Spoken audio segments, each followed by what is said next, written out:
बुद्ध।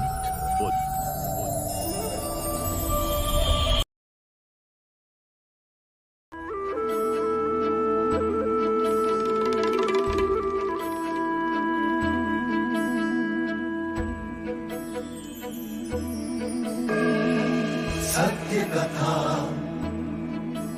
पुरुषार्थ कथा, सुनो सुनो सिद्धार्थ कथा।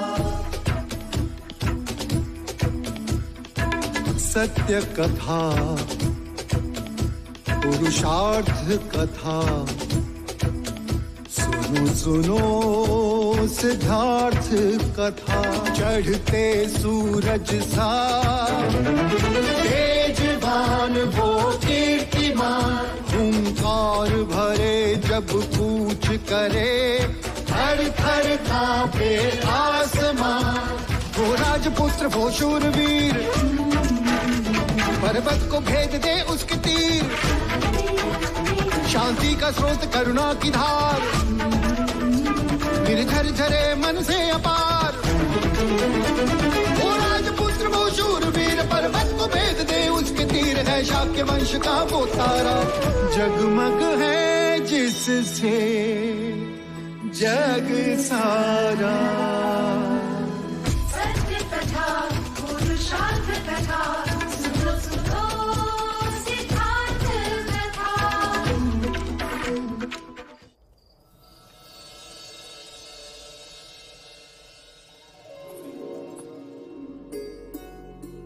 आज मानो लग रहा है कि यज्ञ सफल हुआ।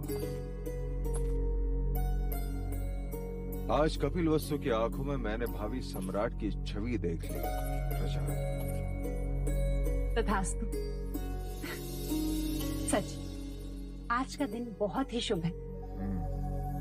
सिद्धार्थ ने अपनी क्षत्रियता का प्रमाण दे दिया और 10 वर्ष पश्चात यशोधरा को देख के मन प्रसन्न हो गया। हाँ प्रजा, परंतु चिंता इस बात की है कि देवदाह लौटने के पश्चात राजा दंडपानी उसके साथ कैसा व्यवहार करेंगे। बिना उनकी आज्ञा लिए यहाँ जो आई है। कुछ नहीं होगा। पिता कितना भी कठोर हो, पुत्री के आगे झुक ही जाता है। क्यों? क्योंकि वो जानता है पुत्री पिता के यहाँ अतिथि होती है।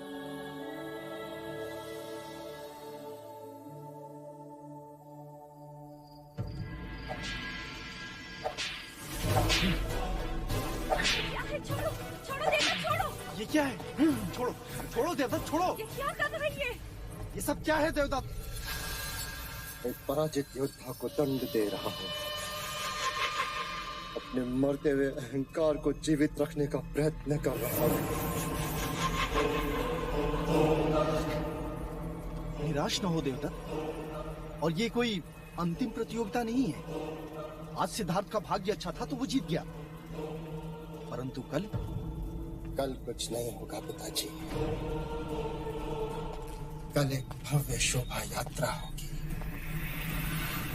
सब कुमारों के साथ मैं भी अश्व पर होऊंगा और रथ पे सवार होंगे युवराज सिद्धार्थ गौतम, और सब तरफ मेरी पराजय का शंखनाद होगा और कुछ नहीं। हृदय छोटा ना करो पुत्र, तुम्हारी पराजय में भी तुम्हारी विजय है। देने को आश्वासन अच्छा है पिताजी,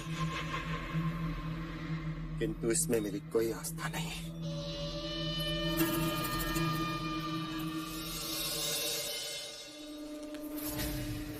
इस पर तो है, महाराज ने दिया है, तुम्हारे लिए है।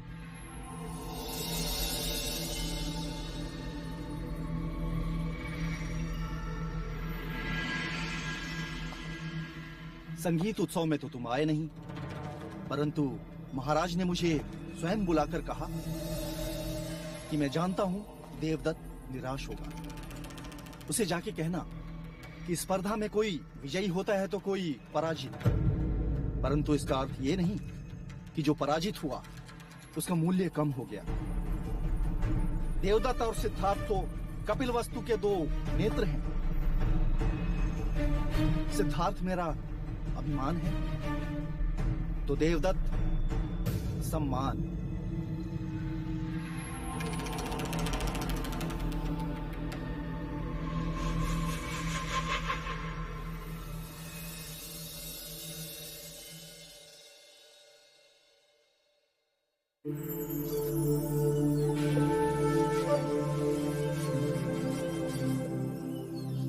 मुझे वहाँ अकेला छोड़कर यहाँ क्या देख रहे हो? राजप्रसाद की सीमा। उसमें देखने जैसा क्या है? कल शोभा यात्रा होगी गोपा। कल प्रथम बार मैं राजप्रसाद की सीमा पार जाऊंगा। क्या तुम आज तक कभी राजप्रसाद के बाहर नहीं गए? नहीं। अर्थात राजप्रसाद के बाहर की सृष्टि के बारे में तुम जानते ही नहीं? जानता हूँ ना, गुरुओं से, वेदों से, उपनिषदों से, अतीत की कहानियों से, मन की आंखों से इस खूबसूरत सृष्टि को देखा है मैंने। पर कल प्रत्यक्ष अनुभव होगा। कल प्रथम बार नगर के द्वार मेरे लिए खुलेंगे। कल मैं अपनी प्रजा से मिलूंगा। मैं भी तुम्हारे साथ चलूंगी। अतिथि देवो भव।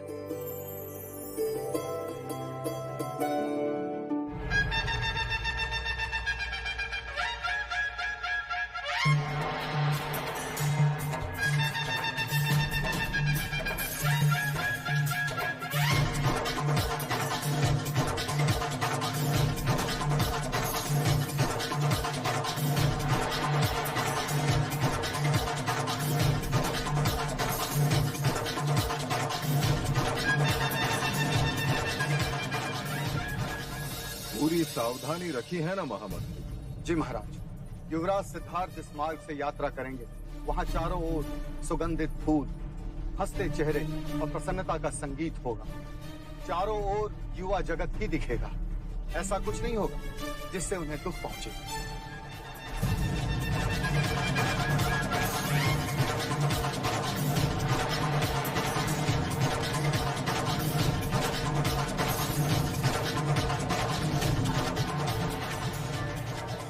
युवराज, जब आप महाराज बने तो मुझे अपना रक्षक बना लेना। सुना है कपिल वस्तु के लोग तुरंत अपने हृदय में किसी को नहीं बसाते, पर तुम तो अभी से इनके हृदय पर राज कर रहे हो।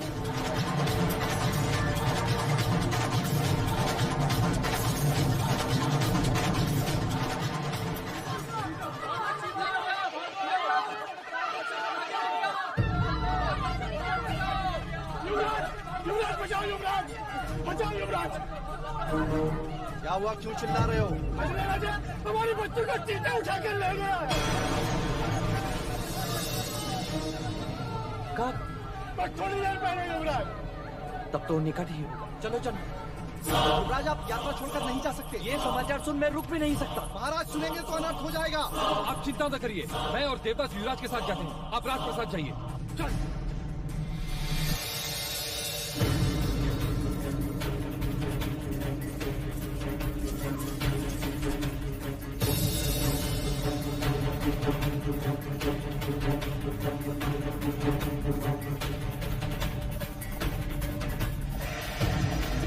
क्या चीते यहाँ अधिकांश देखे जाते हैं? नहीं युवराज, कुछ ही दिन हुए जंगल में आग लगी थी, तब चीते बस्ती की ओर आ गए।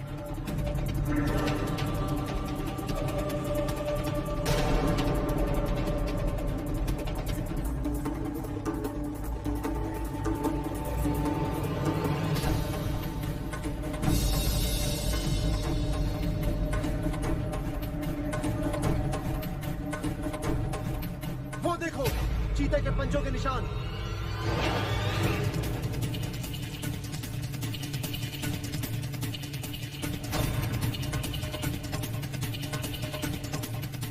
पंजों के चिन्ह पूरब दिशा की ओर जा रहे हैं। चलो।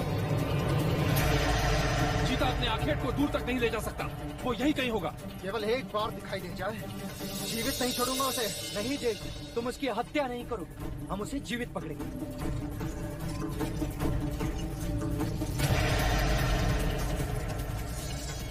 सुना, बच्चे की रोने की ध्वनि वहाँ झाड़ियों से आ रही है।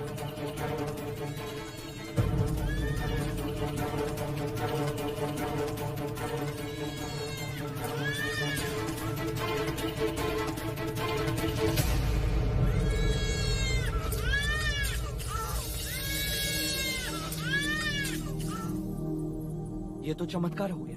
बालक जीवित है। जीवित है, पर इसका रक्तस्राव रोकना पड़ेगा। इसे तुरंत ही वैद्यराज के पास पहुंचाना होगा। यशोधरा ठीक कहती है अनुज, तुम बच्चे को लेकर तुरंत निकलो। चीता अपना आखेट खोजता हुआ यहाँ अवश्य आएगा। आज मेरे हाथों उसकी मृत्यु नहीं जे, तुम उसकी हत्या नहीं करो। तुम उसे जीवित पकड़ो। वचन दो मुझे, वचन दो ज्येष्ठ। ठीक है, नहीं करूंगा, किंतु इस समय तुम केवल बच्चे के बारे में सोचो, चीते के बारे में नहीं।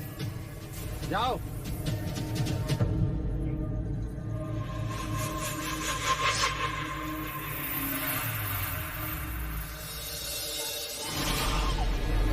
वैद्यराज को बुलाइए।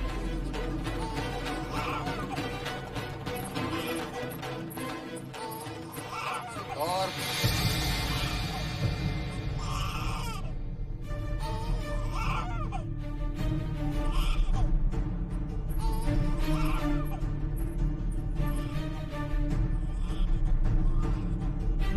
तुम्हें इस बच्चे को यहाँ लाने की कोई आवश्यकता नहीं थी। किसी सैनिक के हाथों भेज दिया होता। बच्चे को घायल देख मैं अपने आप को रोक ना सका पिताजी। परंतु लोग क्या कहेंगे? प्रजा एक पराक्रमी राजा चाहती है, दयावान नहीं। प्रथम तो तुम्हें शोभा यात्रा छोड़कर जाना नहीं चाहिए था। यदि गए तो चीते के अखेट पर जाए। इस बच्चे को यहाँ लाने की क्या आवश्यकता थी? एक भावी सम्राट को हर शख्स अपनी छवि का ध्यान रखना चाहिए। युवराज। प्रणाम महाराज।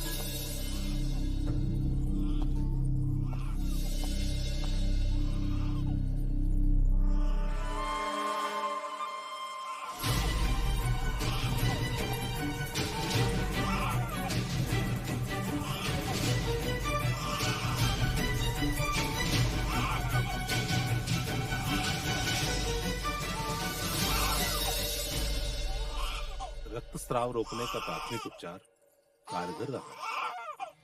किसने किया? यशोधरा ने। ईश्वर की कृपा से बहुत साधारण घाव आए हैं, शीघ्र ठीक हो।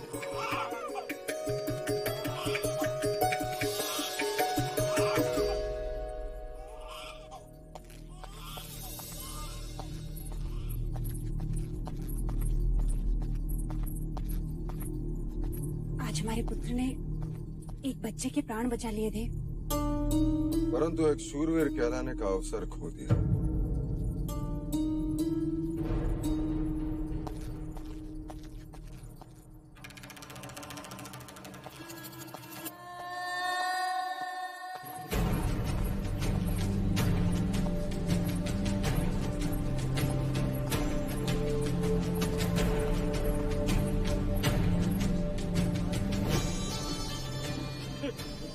आप जैसे युवराज पाकर धन्य हो गए युवराज। हम धन्य हो गए युवराज, धन्य हो गए।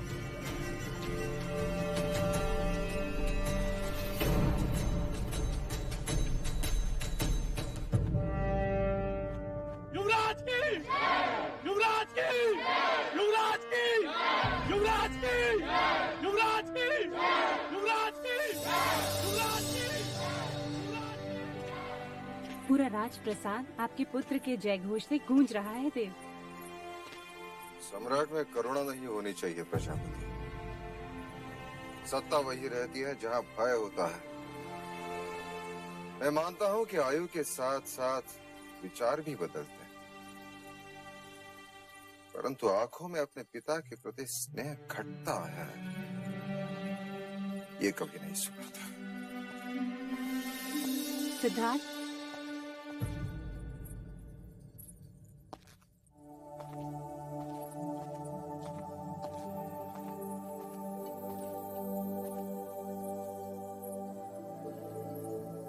तुम अपने पिता से कितना स्नेह करते हो?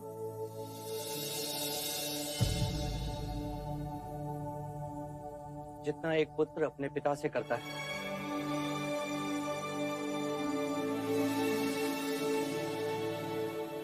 तुम उनके लिए क्या कर सकते हो?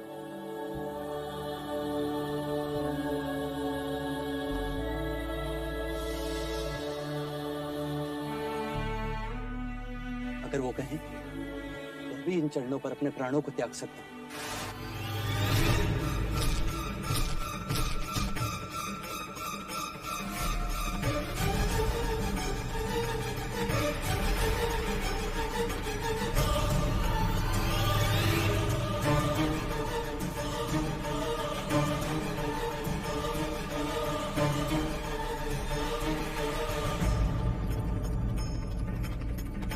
ये क्या है देवदत्त? उसी नरभक्षी का सर जिसने बालक पर आक्रमण किया।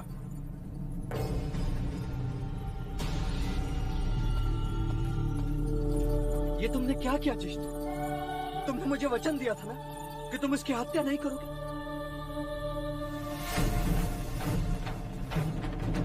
और काका, हमने प्रयत्न किया था सिद्धार्थ, परंतु वो भाग रहा था।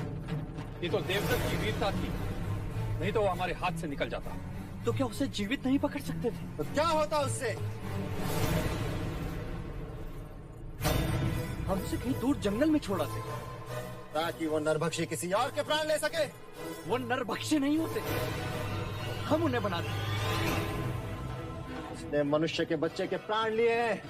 नहीं, वो बच्चा सुरक्षित है। और यदि उसकी मृत्यु हो जाती तो? मात्र शंका और एक प्राणी के जीवन को समाप्त कर दिया आपने। आखिर कहते हैं सिद्धार्थ, यदि मुझे संभवता लगे कि कल राज्य पाने के लिए तुम मेरी हत्या कर दोगे तो क्या अनुचित करूंगा? यदि मैं आज ही तुम्हारा वध कर दूं तो ज्येष्ठ।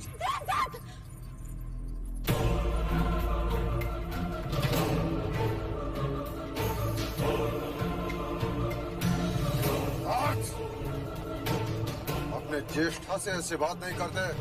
तलवार फेंक दो।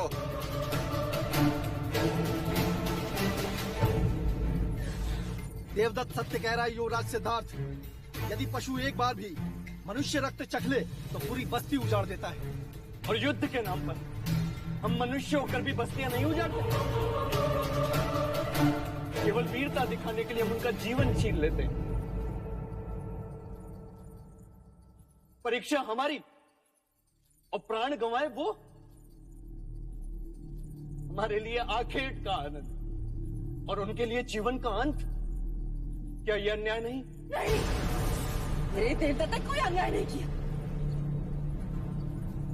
कहीं ये ईर्ष्या तो नहीं कि जो कार्य तुम्हें एक युवराज को करना चाहिए वही कार्य मेरे पुत्र ने पूरा कर दिया।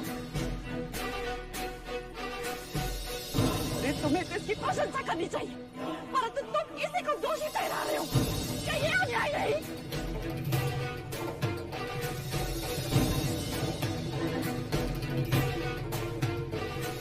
और तलवार फेंक दो। यहाँ से अभी के अभी चले जाओ।